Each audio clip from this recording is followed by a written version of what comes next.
Elia miarahaba manokana ny Ramalala Yayava. Elia ihany koa miarahaba manokana ny Yahoshua alalako ary manona ny hatsaran'i Yahoshua ho an'ny olona rehetra izay mihaino sy manaraka an'izao fampianarana zao manerana n'izao tontolo izao.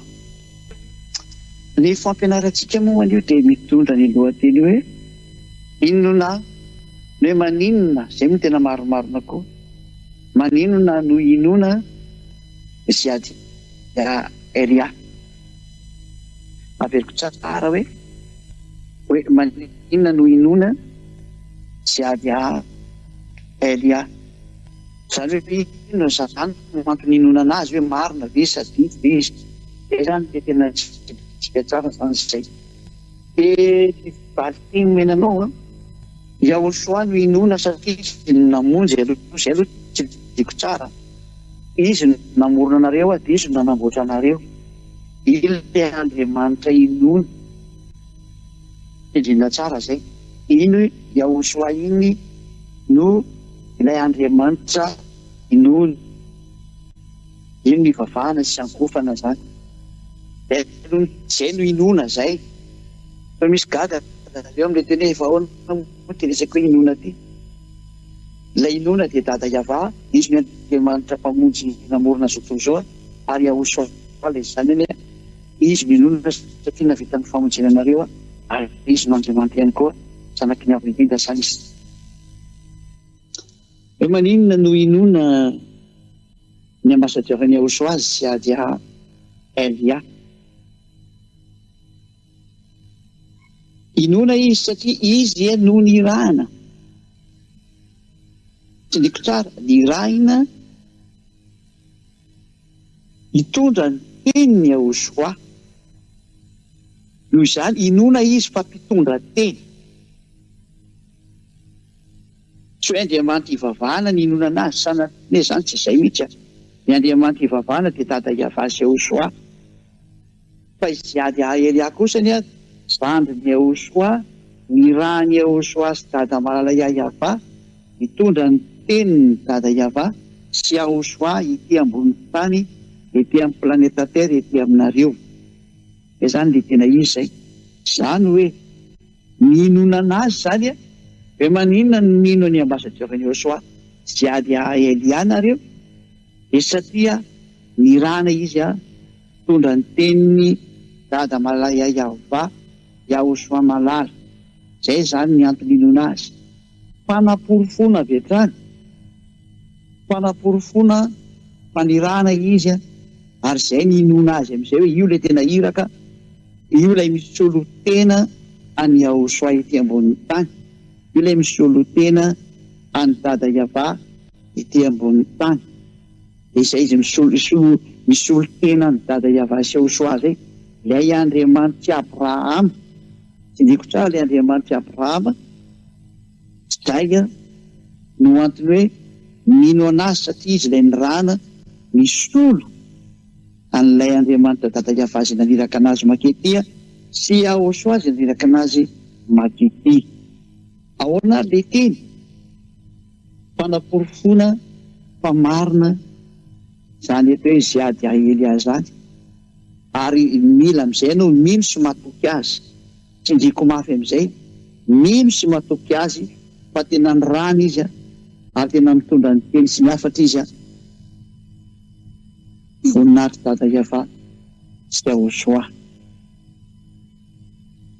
Voalohany indrindra ny teny navoakan'ny Yahoshua, any ny antsika voalohany aloha dia nametraka mihitsy ny Yahoshua ny teny hoe aza manota intsony. Zany ilay tena teny mazava be navoakan'i Yahoshua zay hoe aza manota intsony. Zay teny izay dia mametraka mihitsy ny fa miaraka amin'io Andriamanitra ny Abrahama io, miaraka amin'io Andriamanitra Abrahama io zany dia tena mametraka tsara mihitsy ny ilay teny izy nanao hoe aza manota intsony. Tsy mety intsony zany manota na le hoe manota noho ny amin'ny tsy fahatanterana dia mibebaka rehefa rapito hoe Andriamanitra mikomprendre an'izany. Dia misy Andriamanitra mikomprendre an'izany fa diavolo no niteny an'izany taminao. Ary naizana izy niteny anao an'izany dia diavolo no niteny anao an'izany. Tany ianao mba ho any amin'ny helo. Satria ny tenin'ny dada Iavasy Joshua dia mametraka mihitsiny fa ho an'ny olona izay minimanota izany ny fiandrasana matahotra sy fahatezerana amin'ny rehetra, ary avy any amin'ny diavolo ny olona mpanota izany. Vakitsika ny Hebreo valy teny men'ireo miteny tsy maintsy manota fa olombelona tsy ho lavorary izany. Ko ilay Andriamanitra anao zatra mpiara-miasa amin'ny diavolo fa aiza manao tsy hiteny an'izany. Izay ny avy any amin'ny diavolo izay fa ny tenin'ny Joshua tsy izany mihitsy. Hoe rehefa kely ny Hebreo 10:26 dia ny 27. Fa raha minimanota isika rehefa nahazo ny fahalalana tsara ny marina dia tsy misy fanatitra noho ny otaintsony. Eo izany ilay olona hoe tsy maintsy manota fa mibebaka rehefa avy eo indray. Hoe Andriamanitra mahafantatra fa tsy lavorary ianao ka mila mibebaka dia mamela foana ny fahotana izy. Tsy nisy Andriamanitra niteny an'izany. Ilay Andriamanitra Abrahama tsy niteny an'izany fa aza mampandainga an'io Andriamanitra io ianao. Eno mbola vao hoe mampandainga an'io Andriamanitra io, ary ny mpandainga dia avy any amin'ny diavoly. Ary amin'izay ianao tsy miza ny ampandainganao fa tena Andriamanitra Abrahama mihitsy mampandainganao amin'izany teninao izany hoe tsy maintsy manota fa mamindra fo io Andriamanitra io rehefa mibebaka ianao ary miezaka ianao tsy hanota intsony. 4 taona ve ianao no niezaka mbola tsy afaka mandrakizao dia laza ve ianao fa misy Andriamanitra miaraka aminao? Eny Andriamanitra fausse marque no miaraka aminao no e. Fa le vrai marque Iavasy Joshua Andriamanitra Abrahama tsy miaraka aminao izany fa diso adresy ianao. Eny hoe ilay teniny fa raha minimanota isika io izany ianao io ilay minimanota io rehefa nahazo ny fahalalana tsara ny marina dia tsy misy fanatitra noho ny otaintsony fa fiandrasana matahotra. Izany hoe tsy misy fibebahana azo loatra intsony izany rehefa minimanota. Rehefa afaka ianao izany ka minimanota dia misy fibebahana. Matoanao izany mbola manota foana dia Andriamanitra tsy izy miaraka aminao io ary manipy tena ho any amin'ny helo nareo manao an'izany saina izany. Kanefa moa dia nareo mianakavy mihitsy dia efa izay nareo.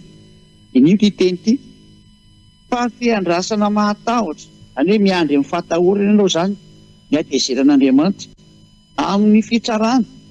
Amely anao ny fitsarana avy any amin'io Andriamanitra marina io dia ny Andriamanitra Abrahama. Ary fahatezerana amin'ny rehetra, hatezerin'Andriamanitra ny anjohanao. Fahatezerana amin'ny rehetra izay handany ny fahavalo rehetra kosa. Handany ianao tena fahatezerana amin'ny rehetra handany ianao. Zava-dozana e izany. Zava-dozana e izany. Fahatezerana amin'ny rehetra no amely anao. Izany hoe aza mba mihinana izay mpitondra fivavahana intsony ianao fa zarotra mpiara-miasa amin'ny diavolo daholo izy rehetrarehetra reo. Rehefa ny Andriamanitra Abrahama no tenenina ka tsy hahavany no resahanao. Izay no anarany. Diavolo daholo ny ankoatran'izay. Ary tsy Joshua ilay zanany dia diavolo daholo ny ankoatran'izay. Ka ny teny taminao hoe tsy maintsy manota sy ny karazana. Ka io ary ny tenin'Andriamanitra io raha minimanota itsika. Ka ny dikany hoe tsy maintsy manota dia minimanota ny dikan'izany. Ka ny tenin'ilay Joshua kosa dia mazava be ny teny. Jaona 9:9 dia ny mokiny 10 sy ny 11. Jaona 10:11. Jaona 10:11. Ary rehefa nitraka Joshua dia hoy izy tamin'ny ravehivavy, aiza ireny ravehivavy? Aiza izany ilay olona niampangana ity vehivavy makorelina ity? Satria mpijangajanga io vehivavy io izany, vehivavy makorelina izy. Tsy nisy nameloka anao va? Ary hoe ravehivavy taminy tsy misy tompoko. Dia hoy Joshua, izaho koa dia tsy manameloka anao. Mandehana aza. Ary amin'izao sisa izao dia aza manota intsony. Hitanareo tsara fa tena mahitsy be ny teny Iosia hoe za koa tsy manameloko anao sao fa manomboka eto kosa amin'izao ianao niona tamiko zao, aza manota intsony ianao. Zay ny ten'ilay ten'Andriamanitra marina, ary zay ny ahafantarana an'ilay izay ny rahany. Fa izay ny rahany zany dia manao an'izay teniny izay koa, ary mitazona sy manana an'izay teny izay manana ny hery entina ametrahana izay teny marina izay hoe aza manota intsony. Aleo mafisika dia mandeha mihitsy ilay teny ao amin'ny Jaona 5:14.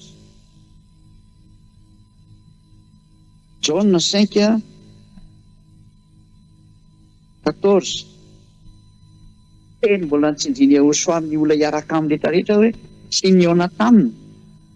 Matoa ianao laza fa niona tamin'ilay Andriamanitra izay tsy izy fa mbola miverina manota foana, dia Andriamanitra tsy izy io niona taminao teo io, ary devoly ilay hitanao hatramin'izay. Fa izao ny voalaza teny mahitsin'Andriamanitra hoe izay niona tamin'ny rehetra dia nahazo an'ity teny ity hoe aza manota intsony, fandrao anjoanao ny raha tsy nohony teo. Ty faharoa ty raha vao mety tena mafy mihitsy. Jaona 5:14. Rehefa afaka izany hitany Iosia fa teo an-kianjan'ny tempoly raha lehilahy ka hoy izy taminy, io rehefa sitrany ianao dia aza manota intsony, fandrao anjoanao izay raha tsy nohony teo. Raha tsy nohony teo ny olona manota indray izy, ratsy me ratsy foana ny fiainako, jereo raha ny fiainanao zao. Ary aza mampandainga an'io Andriamanitra io fa rehefa nitiny izy hoe ratsy nohony teo ny fiainanao dia nala mihitsy jereo fa tsy maintsy ratsy nohony teo ny fiainanao. Dia aza manotrana ane tsara foana naiko, tsara foana naiko. Mampandainga an'io Andriamanitra marina io zany ianao. Zany no mbola mahadivoly ianao indray raha mba mareo ianao. Fa raha varianao zany teny zany dia izay ny marika fa divoly ianao. Satria izy ny teny fa manjoanao ny ratsy nohony teo rehefa mbola manoty ianao. Ka raha ianao mamaly hoe izay tsy maninona ka fa mibebaka fotsiny izay dia afaka indray, dia izay ny mahadivoly an'ilay arahanao. Tsy afaka eo mihitsy ianao e. Zany rehetra izany no mahatonga ny Elia nyteny hoe maninona no inona amin'izay ziady Elia zandriny Iosia. Tsindriako ilay ziady azy satria Elia zao fa be mpangala tahaka indray manerana an'izao tontolo izao. Dia aleo apetrako mihitsy ilay anarako avy any amin'ny lanitra hoe ziady izay tsy azonareo angalarina satria non propre anazy. Dia Elia mantsy ao anatin'ny baiboly dia angalangalarinareo fahatany dia tsy nareo koa ny ali izy. Zany Elia zany nge manana olona mifakotany ary tsy manota intsony izay miaraka aminy, dia izao ataoko izao. Ary ziady azy ziady Elia. Zay zany ny teny fa mbola ampiko ndray mandeha farana izay tsika ho hiditra amin'ilay teny hoe iza no mitondra ny teny io fa dia mandeha any avy hatrany tsika. Iza no mitondra nyity teny ity aza manota intsony ity. Izao aloha mbola apetrakatsika indray ny teny nambarany Iosia hatramin'ny apôstôly indray any amin'ny Jaona voalohany 1:7. Fa ny olona manotana dia sady tsy nahita anazy no tsy mahalala anazy, ka io mpitondra fivavahana anao io nge ka fanoty dia tsy mahafantatra an'Andriamanitra io, tsy mahalala an'Andriamanitra fa mieritreretana. Jaona voalohany 1:7, 5 teny fahenina. Jaona voalohany 3:5-6. Ary fantatrareo fa izy no naseho anaisitra an'io ary tsy mba misy ota ao aminy. Dia miaraka amin'ny Iosia zany tena tsisy ota ao aminy sady tsy manota intsony izy nitika an'izay. Fa izay rehetra mitoetra ao aminy dia tsy manota. Fanao zany izay rehetra miaraka aminy dia mitoetra ao aminy dia tsy manota iny olona iny. Fa tsy okony manota kely dia mibebaka dia mamindra foana Andriamanitra. Dia voly ny namindra foana taminao io fa tsy ny Andriamanitra Abrahama. Tindriko tsara, dia voly no namitaka anao mody milaza fa namindra foana taminao fa tsy ny Andriamanitra Abrahama mihitsy. Izay rehetra manota dia tsy nahita na nahalala anazy. Ka ny olona mpanota zany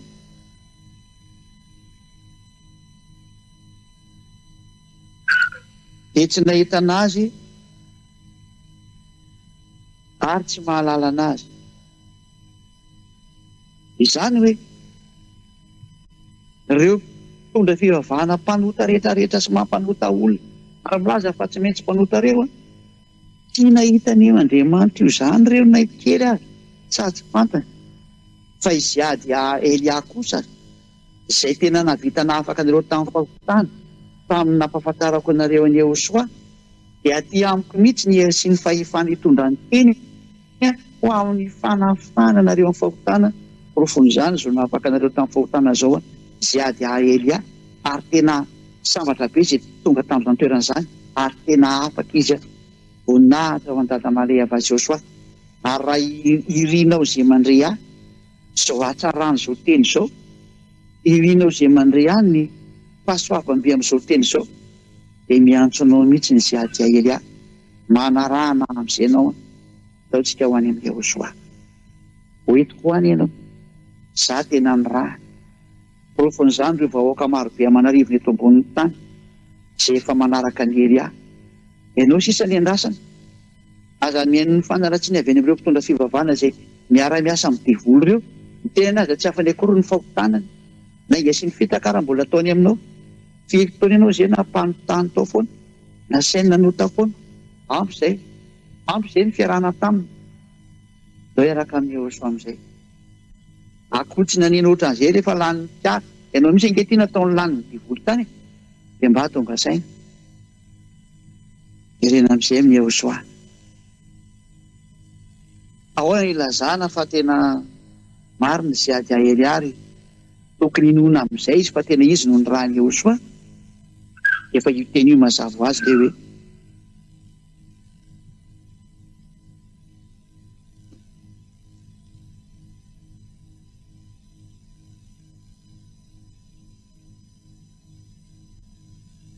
maninona no inona ny tenin'ny Elia ary maninona no mihinona izy ady Elia mihitsy amin'izay satria izy miditra n'ilay ny rany aiza ary no ahitana an'ity teny ity satria io teny io zany no jerevantsika hoe iza no manana an'io dia aiza no ahitana an'io dia iza no tena miaraka amin'io teny io dia iza no tena mitondra an'io teny io dia aleo izay teny izay zany no jerevantsika izay teny izay no arahantsika izay teny izay no arahantsika mazava be ny tenin'ny faminaniana fa natonga nyity teny tsy hitanareo sady tsy fantatrinareo dia olana teo amin'ny zanak'Israely izay ledivan'ny dada Iava Jehosoa ka nataony dada Iava tsy nafantatra azy tsony ary rehefa tsy nafantatra anazy tsony ny zanak'Israely efa hitsika tsara ilay hoe tsy misy miantso ny anaranao tsony aleo abetsika kely fotsiny hitoko izay dininy hoe tsisy miantso ny anaranao akory na mahalalanao araka ny bokin'ny Isaia zany no vakitsika dia toko fa 420 jusqu'à 64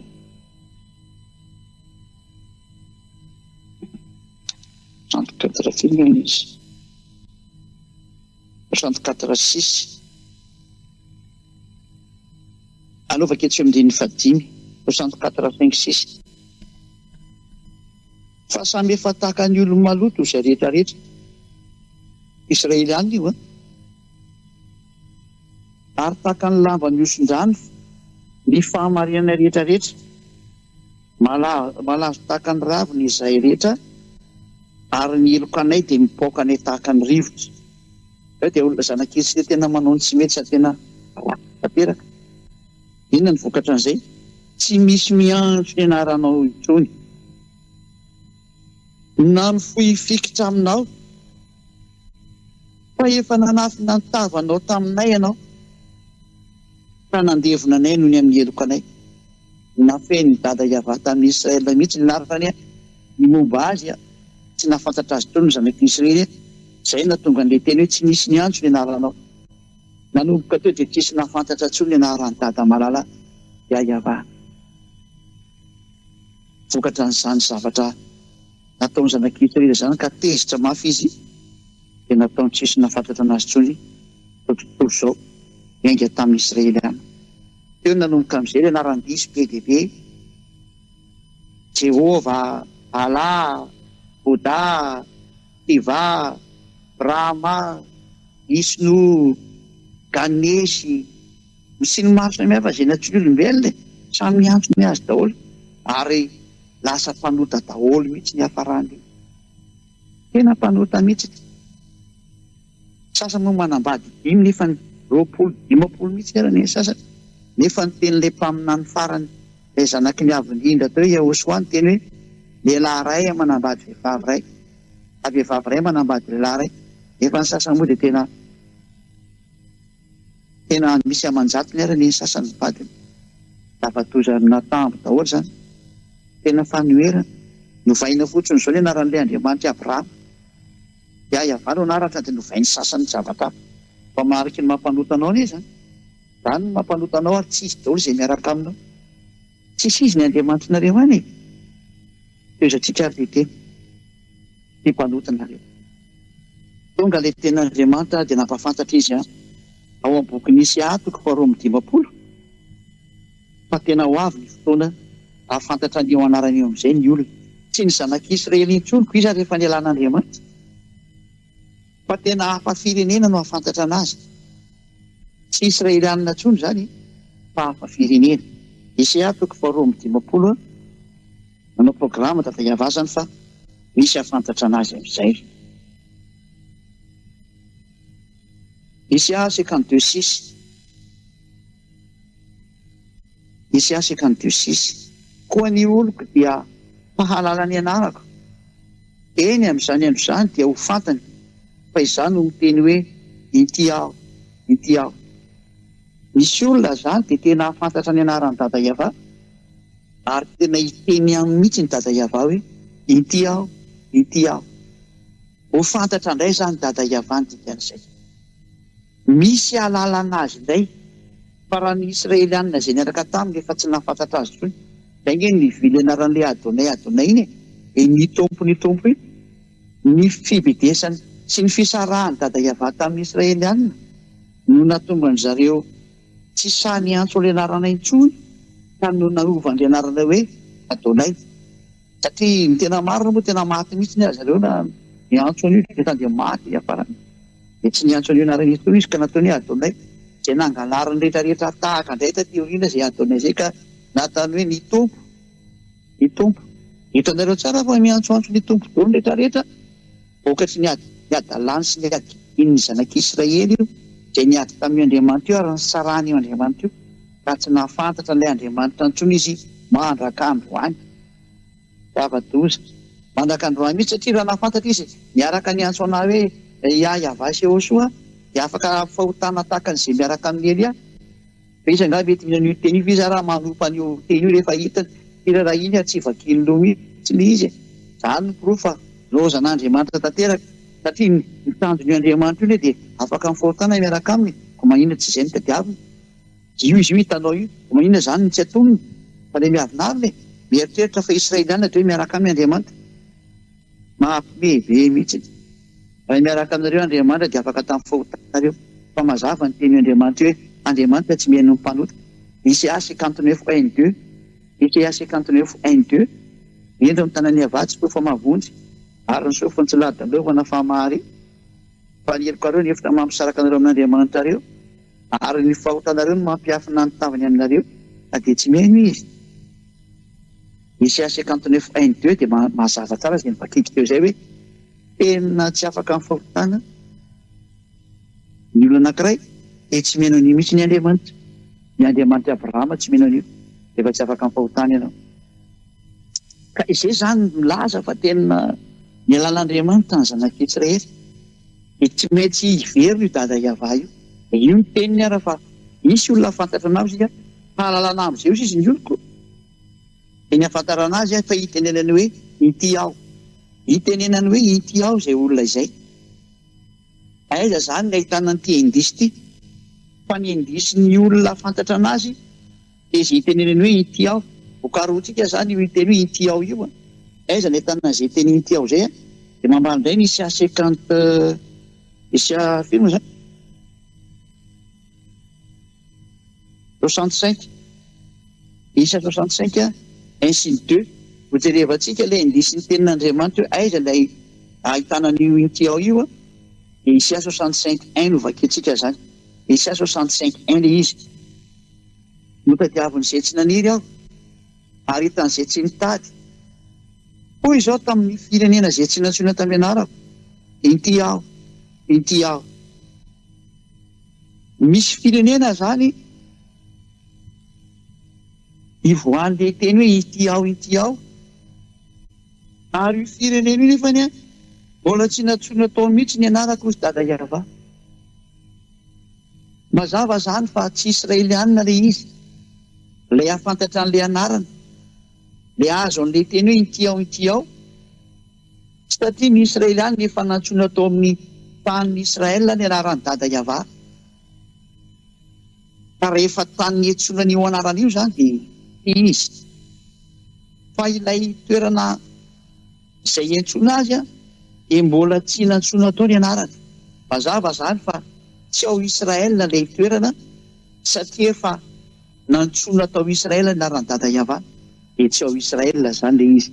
Miala aloha zany izay Israel fa tsy izy. Baibay Israel fa tsy anareo le anarana ary tsy mahafantatra an'io nareo, ary tsy mety makany anareo anarana io. Efa nakaty amin'ny hafa firenena izy, mba hamonjena indray ny hafa firenena. Ingany ianao izay maheno n'ity fampianarana ity anatina ny Elia amin'izay ianao, minoa ny Elia amin'izay fa ziady Elia le ny raha namonjy anareo. Izao hitanareo izao izy eo amin'ny tele io, amin'ny internet ny tele any, ary ny feo ninareo amin'ny radio zao zany teny izao. Aiza ary ny ahitana anazy ary eto amin'ity planeta Terre ity, satria efa tsy an'ny Israel zany ny voan'io anaran'io, ary tsy any ny afantarana anazy, fa any amin'ny toeran-kafa. Aiza no ahitana an'io? Zao tsika miverina amin'ny teny Yehosoa indray, satria Yehosoa no afantarantsika ny marina.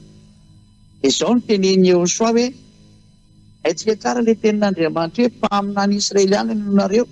Any amin'ny tenin'ny mpaminany zany no enotsika indray. Zao tsika hiditra indray aloha amin'ny tenin'ny dadabe Mose, Deutéronomia 18 18:15, hoe tenin'ny mpaminany no arahanareo. Deutéronomia 18:15. Dia izao ny voalazato zany efa kitsika voninahitra dada Iava Soasoa. Mpaminany avy eo aminao dia avy amin'ny rahalahinao tahaka ahy no hatsangany avy Andriamanitra ao anao, izy no henonareo. Zany hoe mpaminany Israelianina zany no henona. Ka itsika mahafantatra tsara fa Yehosoa dia mpaminany Israelianina, mpaminany lehibe tao Israel izy. Dia ndao raha afaka itsika ny afatry Yehosoa tany amin'ny mpaminany, tany amin'ny mpianany zany. Dia ny mpianany moa izy atao hoe Ioanana na Jaona apôstôly zay. Dia afaka itsika raha ny tenin'ny Yehosoa nalefa any amin'ny mpaminany, teny Yehosoa mpaminany nalefa tany amin'ny mpianatra zany izy nanoratra ny momba azy. Dia ny tapany farany indrindra fa ny filazanan'ny Yehosoa no fanahany faminaniana. Zany hoe ilay mpaminany Israelianina henona zany a dia izay mitory an'i Yehosoa rery ihany. Andray zany no mitondra n'ity faminaniana ity. Maka ny tenin'i Yehosoa zany dia nampitahanina ka any amin'ny mpianatra, izay ilay mpianatra nahita ny voninantany amin'ny lanitry ny lanitra, dia Jaona apôstôly zany. Izay ny ahafantarana ity ndray zany ny indisy manaraka ity hoe mitory ny fiainana mandrakizay zany Yehosoa zany amin'ny alalan'ny anarany. Ka iza tamin'ny olombelona teto ambony tany no nitory an'ilay anarana ka nahazo fiainana mandrakizay ny olona. Dikan'izay fiainana no mitory ny anarana. Ao anatin'ny anarana no ivoan'ny fiainana mandrakizay. Ao anatin'ny fiainana mandrakizay dia mivoaka avy eo amin'ny anarana. Eny ho jerevantsika eto indray zany ity. Raha mazava ho azy fa fiainana mandrakizay zany ho lafaka amin'ny fahotana zany. Ka iza no nitory an'ilay fanafana fahotana? Iza no nitory an'ilay anarana manafaka amin'ny fahotana eto amin'ity planeta Terre ity? Dia ho tsindrintsika indray izay. Ary manahoana sy manahoana anatovavany teny izay izao rahantsika izao. Jaona 17:3. Jaona 17:3 ity indray zany indisy manaraka ity. Ary izao no fiainana mandrakizay tsy Abrahama dia dada Iava ny dada, Yehosoa ilay zanany. Ary izay nanaraka anazy miaraka afaka amin'ny fahotana daholo. Rehefa afaka amin'ny fahotana tena tsy mahay manao ratsy intsony ary tsy manota intsony, tena afaka e. Tamin'ny alalan'iny nefa nahafantarana an'izany anarana zany ka lasa nahazoana fiainana mandrakizay. Ity ilay fiainana mandrakizay hitantsika teo. Indisy zany zao ny fiainana mandrakizay indray, ary ny fiainana mandrakizay dia mamoaka ny anarany Yahosoa. Hitantsika teo hoe zao ny fiainana mandrakizay dia mahafantatra anao. Mamoaka fiainana mandrakizay zany fahafantarana ny anarana. Eto indray tsika hijery fa ny mamoaka fiainana mandrakizay koa dia ny fampianarany Yahosoa. Jaona 12 49 zany ny voan'io anarana io any amin'ny lalànan'i Yahosoa zany ny voan'io anarana io. Ary rehefa mivoaka zany io anarana io afaka mifahotana ny olona, dia izay ilay voalaza ny mpaminany rehetrarehetra hoe mpaminany Israeliana ny anona, ary tonga tika tamin'ny ziady a Elia zany faminaniana zany dia nipankatỳ amin'ny ziady a Elia.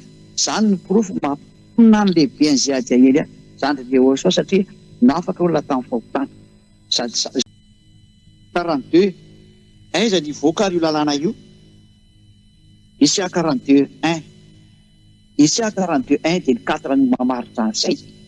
Hoe aty no ahitanao io lalàna io. Eto tsika zany dia hita avy fa lalàna io zany hivoaka any amin'ny toerana anankiray izay tantanako. Dia ilay voafidiko sady sitraky ny foko, napetrako tao aminy fanahiko, famoaka fitsipika ho an'ny jentilesa izy. 54 tsy ho reraka na ho kiva izy, mandra-panory ny rariny amin'ny tany ary ny nosy iandry ny lalàny. Safatindritra eto zany dia mazava be mihitsy fa misy mpanompo ity mpanompo ity dia tantanan'io Andriamanitra ny Abrahama io zany. Eny amin'ny lanitra no ny fidiana, lasa tsy mpanota izay miaraka amin'ny mazava ho azy. Napetrako tao any ny fanahiko, fa olona voafidy tokoa moa ary sitraky ny fony. Sitraky ny fony zany tena mety be aminy, tena metrahana ny fanahiny. Ary rehefa nametrahana ny fanahiny ty mpanompo voafidy dia mazava ho azy fa Eliaza andresana zany.